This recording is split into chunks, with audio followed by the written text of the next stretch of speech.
વેસ્ટમાંથી best કરીએ છીએ કંઈક નવું.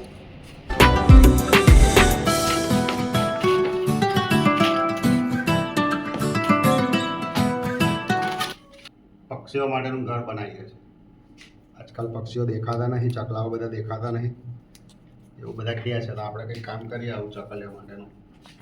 એમને વાતો કરવાથી ચકલીઓ આવવાની નથી, પણ એના માટે કંઈક કરવું પડશે. આપણે આપણા માટે તો બધું જ કરીએ છીએ, પણ બીજા માટે કંઈક કરીએ તો અલગ સારું રહે.